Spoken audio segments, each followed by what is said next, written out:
एक बार की बात है, एक हरे भरे जंगल में मैक्स नाम का एक शरारती बंदर और लियो नाम का एक शक्तिशाली शेर रहता था। मैक्स को जंगल के जानवरों के साथ मजाक करना पसंद था और लियो, खैर, वह जंगल का राजा था और अपने काम को बहुत गंभीरता से लेता था। एक धूप भरे दिन मैक्स को लियो के साथ मजाक करने का एक प्रफुल्लित करने वाला विचार आया। वह जानता था कि लियो के पास एक शक्तिशाली दहाड़ है जिसे पूरे जंगल में सुना जा सकता है।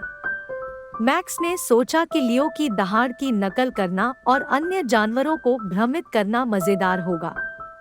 तो मैक्स शेर की मांद के पास एक ऊंचे पेड़ पर चढ़ गया और अपने मजाक के लिए तैयार हो गया। उसने एक गहरी सांस ली और लियो की आवाज की पूरी तरह से नकल करते हुए एक शक्तिशाली गर्जना छोड़ी।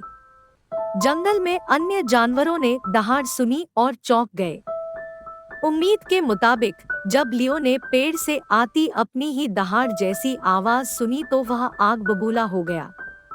वह झपट पड़ा, ढोंगी का सामना करने के लिए तैयार था। लेकिन अपने आश्चर्य के लिए उसने शरारती मैक्स को एक शाखा पर बैठा पाया जो कान से कान तक मुस्कुरा रहा था। लियो ने मैक्स की ओर देखा और कहा, मैक्स, तुम क्या कर रहे हो? तुमने मेरी दहाड़ की नकल क्यों की? तुम्हें पता है कि मैं अपनी जिम्मेदारियों को गंभीरता से लेता हूँ। मैक्स हंसे बिना नहीं रह सका और जवाब दिया, ओह लियो, मुझे बस कुछ मजा आ रहा था। मैंने सोचा कि बंदर की छोटी सी दहाड़ के साथ अन्य जानवरों को भ्रमित करना प्रफुल्लित करने वाला होगा। लियो मैक्स की शरारत पर हंसे बिना नहीं रह सका। उन्होंने महसूस किया कि कभी-कभी हल्का होना और हंसना अच्छा होता है। लियो ने कहा, तुमने मुझे अच्छा पाया, मैक्स। लेकिन याद रखना, जंगल के राजा के रूप में मेरी दहाड़ का बुद्धिमानी से उपयोग करना महत्वपूर्ण है। आइए अन्य जानवरों को डराए बिना एक साथ मजे करने के अन्य तरीके खोजें।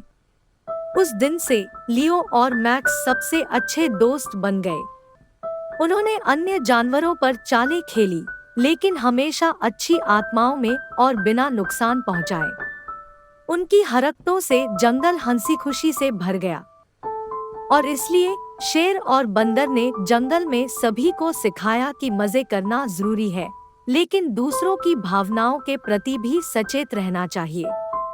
वे आने वाले वर्षों के लिए जानवरों के साम्राज्य में मुस्कान और हंसी पैदा करते हुए खुशी से रहते थे।